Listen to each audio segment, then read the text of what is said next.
Hello students, आज हमने अपने YouTube channel student point classes का नाम चेंज करके आयत ऑनलाइन क्लासेस रखा है। अगर आप हमारे बाकी के वीडियोस देखना चाहते हैं तो YouTube के सर्च इंजन में आयत ऑनलाइन क्लासेस टाइप करके आसानी से देख सकते हैं। पिछले वीडियो के अंदर हमने प्रश्नावली 6 त्रिकोणमितीय अनुपात के बारे में पढ़ा था। आज के इस वीडियो में हम स्टार्ट करने जा रहे हैं प्रश्नावली नंबर 17 केंद्रीय प्रवृत्ति की माप। तो चलिए स्टार्ट करते हैं। स्वागत है आपका हमारे अपने YouTube चैनल आयत ऑनलाइन क्लासेस में।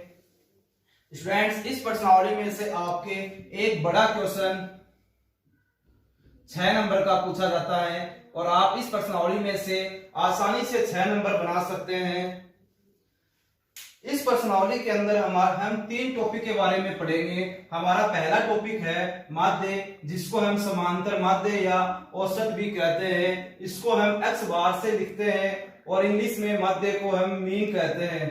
दूसरा टॉपिक होगा हमारा माध्य, जिसको इंग्लिश में मीडियन कहते हैं और इसे हम एम से लिखते हैं। तीसरा टॉपिक हमारा है बहुलक, इसको इंग्लिश में मोड कहते हैं और इसे कैपिटल जेड से लिखा जाता है। आज का हमारा पहला टॉपिक है माध्य या समांतर माध्य या औसत। तो औसत का मतलब होता है बराबर बराबर भागों में बांटना। जैसे फॉर एग्जांपल विराट कोहली ने पहले मैच के अंदर 50 रन, दूसरे मैच के अंदर 40 रन, तीसरे मैच के अंदर 110 रन और चौथे मैच के अंदर उसने 10 रन और पांचवें मैच में उसने 30 रन बनाए। हमें इसका निकालना है औसत। तो हमें क्या करना होगा, जितने भी मैच में उन्होंने रन बनाए हैं उन सब का हमें योग करना है, उन सबको हमें जोड़कर लिखना है। 50 प्लस में 110 प्लस में 10 प्लस में 40 प्लस में 30 और हमें इसमें जितने मैच उसने खेले हैं तो उसने 5 मैचेस खेले हैं और 5 का हमें इसमें कर देना है डिवाइड। तो जब हम इन सबको प्लस करेंगे तो हमारे पास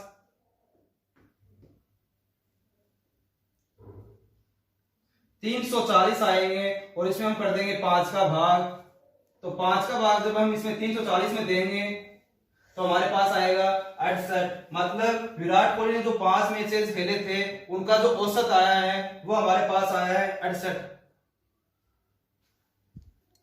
माध्य निकालने का जो हमारे पास सूत्र है वो है आंकड़ों का योग बटे आंकड़ों की संख्या। जैसे हमारे पास एक क्वेश्चन है 5, 5, 2, 3, 4, 10। हमें इनका निकालना है माध्य। तो हम क्या करेंगे, इन सभी आंकड़ों का कर देंगे प्लस और बटे में आंकड़ों की संख्या हमारे पास है 6। हम उस योग करके उसमें हम 6 का भाग दे देंगे तो हमारे पास माध्य या औसत निकलकर आएगा।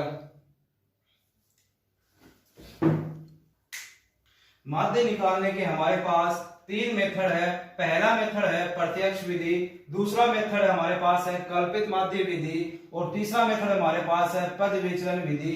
हमारे जो सिलेबस में है वो केवल हम ये 2 ही टॉपिक हमारे पास है, प्रत्यक्ष विधि और कल्पित माध्य विधि। अगर आपके मेन एग्जाम में ऐसा क्वेश्चन आ जाए निम्न बटन का बारंबार माध्य प्रत्यक्ष विधि से ज्ञात कीजिए, तो आपको उस क्वेश्चन के अंदर प्रत्यक्ष विधि द्वारा ही करना है। अगर आप उस क्वेश्चन को कल्पित माध्य विधि से करते हो तो आपका जो आंसर है वो गलत माना जाएगा।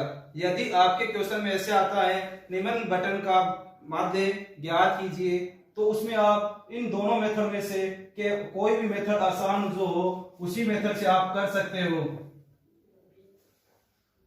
हमारा क्वेश्चन नंबर फर्स्ट है, यदि एक कक्षा के गणित विषय में 10 छात्रों के प्राप्तांक 52, 75, 40, 70, 43, 40, 65, 35, 48, 52 हो तो समांतर माध्य ज्ञात कीजिए।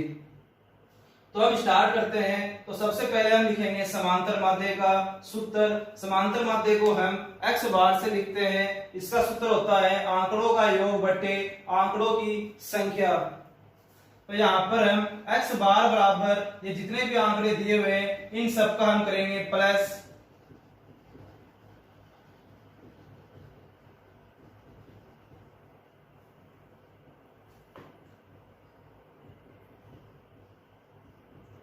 और इन आंकड़ों के योग में हमें कुल कितने आंकड़े हैं उनका डिवाइड करना है। तो हमारे पास कुल 10 आंकड़े हैं, तो हमें इसके अंदर 10 का भाग देना है। जब हम इसका प्लस करेंगे तो 10, 10 5 15, 15 5 20, 20 3 23, 23 और 5 28, 28 और 2 30 हासिल की, 3 3 और 5 8, 8 4 12, 12 3 15, 15 और 6 21, 21 और 4 25, 25 और 4 29, 29 और 7 36 और 4 40, 40 और 7 47, 47 और 5 होते हैं हमारे पास 52। तो हम जब इनका प्लस करते हैं तो हमारे पास आता है 520 और इसमें हमें देना है 10 का भाग। तो x बार बराबर 0 से 0 हो जाएगा हमारे पास कैंसिल, तो हमारे पास इसका आंसर आएगा 52।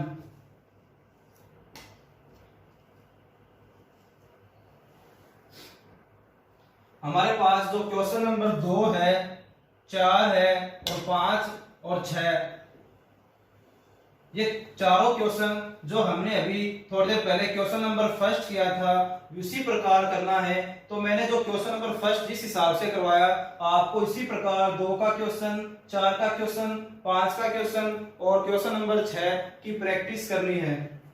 हमारे पास क्वेश्चन नंबर 3 है, यदि 3 4 8 5 x 3 2 1 अंकों का समांतर माध्य 4 हो तो हमें x का मान ज्ञात करना है। इस क्वेश्चन के अंदर हमें समांतर माध्य दिया हुआ है और इन आंकड़ों में से एक अज्ञात वैल्यू x दी हुई है, इस x का मान हमें ज्ञात करना है। तो सबसे पहले हम लिखेंगे सूत्र समांतर माध्य x बार बराबर आंकड़ों का योग बट्टे आंकड़ों की संख्या। तो पहले वाले क्वेश्चन के अंदर हमें आंकड़े दिए हुए थे और हमें समांतर माध्य ज्ञात करना था, लेकिन इस क्वेश्चन के अंदर हमें समांतर माध्य दिया हुआ है और आंकड़ों के अंदर एक अज्ञात वैल्यू x का मान ज्ञात करना है। तो हमारे पास समांतर माध्य है 4, आंकड़े हैं 3 प्लस में 4 प्लस में 8 प्लस में 5 प्लस में x प्लस में 3 प्लस में 2 प्लस में 1 और हमारे पास कुल आंकड़े हैं 8 और हमें इसमें 8 का भाग देना है। तो 4 बराबर जब हम इन सबको प्लस करेंगे तो हमारे पास आएगा 26 प्लस में x बट्टे 8।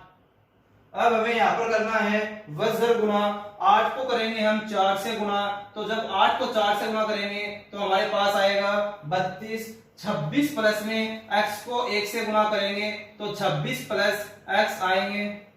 यहाँ पर हमें निकालना है x का मान, तो जो प्लस के 26 है हम इसको इधर भेजेंगे तो यहाँ पर जाएगा ये माइनस में, तो x बराबर 32 माइनस 26, तो 32 में से 26 जाते हैं तो हमारे पास बचता है 6। यही हमारा आंसर है। हमारे पास अगला क्वेश्चन है क्वेश्चन नंबर 7। हमारे वर्ग 1 के 25 छात्र दिए हुए हैं और उनका जो भार है वो हमारे पास है 51 किलोग्राम तथा वर्ग बी के जो छात्र है 35, उनका भार हमें दिया हुआ है 54 किलोग्राम। तो हमें इस क्वेश्चन के अंदर तो इस कक्षा के कुल 60 छात्रों के औसत भार की गणना करनी है। कुल 60 छात्रों का हमें निकालना है औसत भार। तो हम सबसे पहले लिखेंगे वर्ग ए के 25 छात्रों का औसत भार हमें दिया हुआ है 51 किलोग्राम। तो वर्ग ए के 25 छात्रों का कुल योग होगा हम कर देंगे 25 को 51 से गुना। तो 25 को जब हम 51 से गुना करेंगे तो हमारे पास आएगा 1275। इसी प्रकार वर्ग बी के 35 छात्रों का औसत भार हमें दिया हुआ है 54 किलोग्राम। तो वर्ग बी के 35 छात्रों का जो कुल योग होगा 54 को हमें गुणा करना है 35 से। तो जब 54 को हम 35 से गुणा करेंगे तो हमारे पास आएगा 1890। अब हमें इस क्वेश्चन के अंदर कुल 60 छात्रों का भार निकालना है। तो हम लगाएंगे सूत्र समांतर माध्य बराबर आंकड़ों का योग बटे आंकड़ों की संख्या। तो हमारे पास आंकड़े हैं 1275 जो है वो वर्ग ए के छात्रों का योग है तथा 1890 जो है वो वर्ग बी के छात्रों का योग है। तो हम यहाँ पर वर्ग ए और वर्ग बी के छात्रों का योग करेंगे और उसमें 60 छात्रों का डिवाइड करेंगे। तो 1275 प्लस में 1890 बट्टे हमारे पास कुल छात्र है 60। तो 1275 प्लस में 1890 होते हैं हमारे पास 3165 और इसमें हमें देना है 60 का भाग। तो यहाँ पर 0 से 0 हटाएंगे तो यहाँ पर लग जाएगा पॉइंट। तो हमारे पास आएगा 316.5 बट्टे 6। तो जो 6 का भाग देंगे तो 6 5 30 हमारे पास बचता है 1 बन जाता है 16। तो 6 दूनी 12 बचता है हमारे पास 4 पॉइंट हमारे पास बन गया 45। तो 6 7 42 हमारे पास बचता है 3। तो 6 5 30। तो हमारा जो आंसर आएगा x बार बराबर 52.75। यही हमारा आंसर है। हमारा क्वेश्चन नंबर 8 है 5 संख्याओं का औसत 18 है। यदि एक संख्या हटा दी जाती है तो औसत 16 हो जाता है। हटाई गई संख्या ज्ञात कीजिए। हमें इस क्वेश्चन के अंदर दिया हुआ है 5 संख्याओं का औसत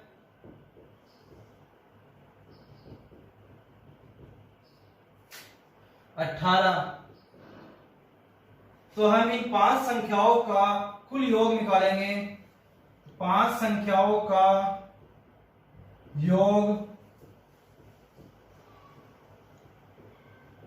18 को हम 5 से कर देंगे गुणा तो हमारे पास आएगा 90।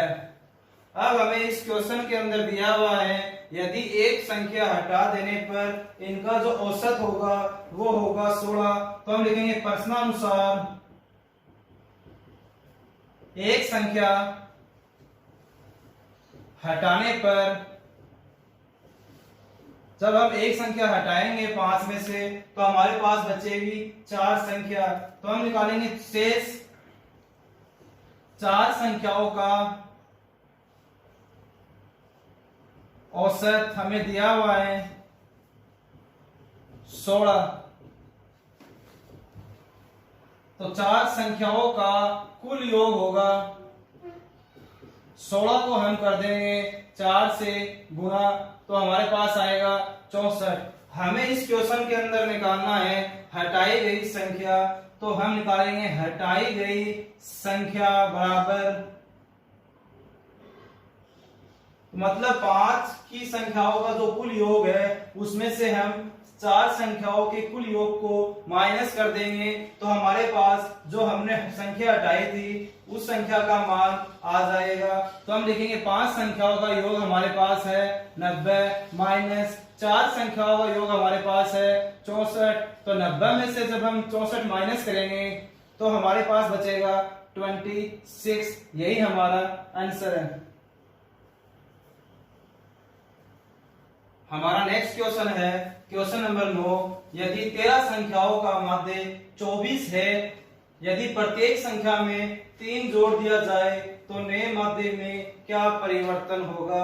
हमारे पास इस क्वेश्चन में 13 संख्याओं का माध्य 24 है और हमें प्रत्येक संख्या में 3-3 जोड़ के लिखना है और हमें निकालना है कि नया माध्य में क्या परिवर्तन होगा। तो हमें क्वेश्चन में दिया है कि 13 संख्याओं का माध्य 24 है, तो हम लिखेंगे 13 संख्याओं का माध्य बराबर 24। तो इन संख्याओं का जो कुल योग होगा, तो 13 संख्याओं का कुल योग बराबर हम 24 को 13 से कर देंगे गुणा। तो जब 24 को हम 13 से गुणा करेंगे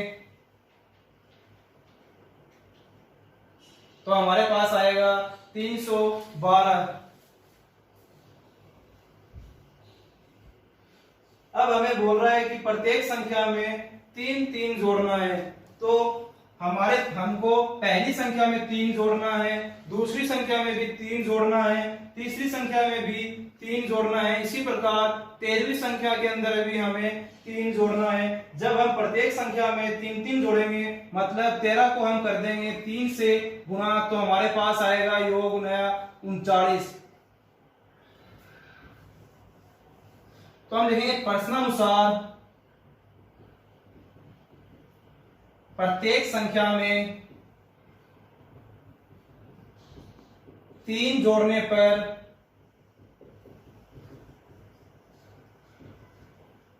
कुल नया योग बराबर, पहले हमारे पास जो योग था वो है 312, इसमें हम जोड़ देंगे। जब हम 3-3 और जोड़ेंगे 13 संख्याओं में तो 13 को हम गुणा कर देंगे 3 से, तो 312 प्लस में 13 को 3 से गुणा करेंगे तो हमारे पास आएगा 39। 312 में 39 जोड़ेंगे तो हमारे पास आएगा 351। इसके अब हमें निकालना है नया माध्य। तो हमारे पास जो सूत्र होता है माध्य बराबर आंकड़ों का योग बटे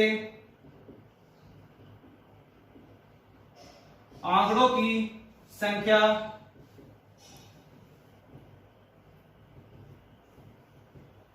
तो यहां पर आंकड़ों का योग हम लिखेंगे, जो हमने कुल नया योग निकाला है वो लिखेंगे यहां पर। तो आंकड़ों का योग हमारे पास आया है 351 बटे में हमारे पास जो आंकड़ों की संख्या है वो है 13। तो 351 में हम देंगे भाग 13 का, तो हमारे पास आएगा 27। यही हमारा फाइनल आंसर है। तो नया माध्य x बार बराबर हमारे पास आंसर आएगा 27। आप इस प्रकार के क्वेश्चन को शॉर्ट ट्रिक से भी कर सकते हैं। हमें दिया हुआ है 13 संख्याओं का औसत 24, मतलब 13 संख्याओं में हमने 24 बराबर बराबर भागों में बांटा है। अब बोल रहा है कि प्रत्येक संख्या में हमें 3-3 जोड़ना है मतलब यहाँ पर भी हर संख्या में हमें 3 जोड़ेंगे, मतलब पहली संख्या में भी 3 जोड़ेंगे, दूसरी संख्या में भी 3 जोड़ेंगे। तो जो उनका जो माध्य है 24 उसमें भी कितना जुड़ेगा, 3 जुड़ेगा, मतलब जो बराबर बराबर बटेगा वो बटेगा 27। तो आप इस क्वेश्चन को इस प्रकार से भी कर सकते हैं।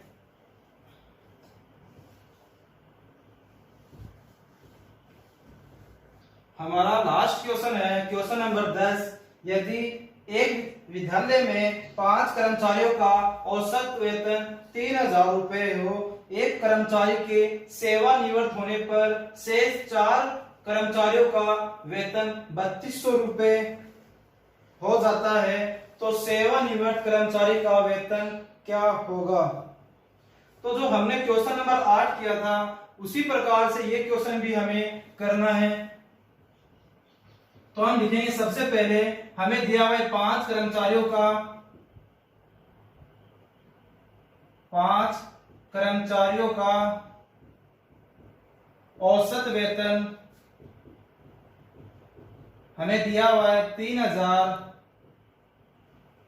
हम निकालेंगे 5 कर्मचारियों का कुल योग बराबर 3000 को हम कर देंगे 5 से गुणा, तो हमारे पास आएगा 15000।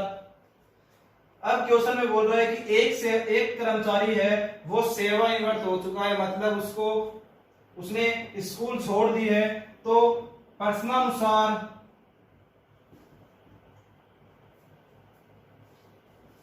एक कर्मचारी सेवानिवृत्त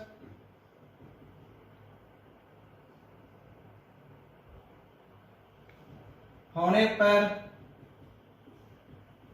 हमारे पास, अब 5 में से एक कर्मचारी सेवानिवृत्त होने पर हमारे पास बचेंगे 4 कर्मचारी। तो हम लिखेंगे शेष 4 कर्मचारियों का औसत वेतन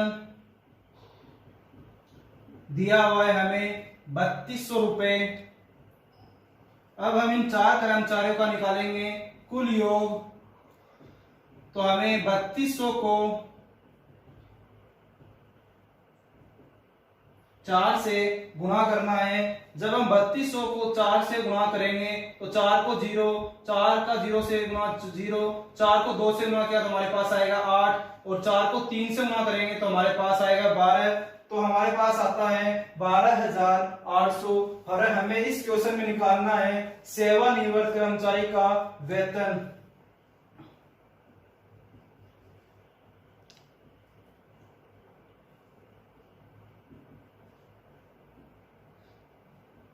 तो हम 5 कर्मचारियों का जो कुल योग है उसमें से 4 कर्मचारियों का कुल योग माइनस कर देंगे तो हमारे पास सेवानिवृत्त कर्मचारी का वेतन आएगा। तो 15,000 जो है वो है 5 कर्मचारियों का योग। तो 15,000 माइनस 12,800 4 कर्मचारियों का कुल योग है। तो 15,000 में से हम माइनस कर देंगे 12,800। तो हमारे पास बचेगा 2200 रुपए। यही हमारा फाइनल आंसर है।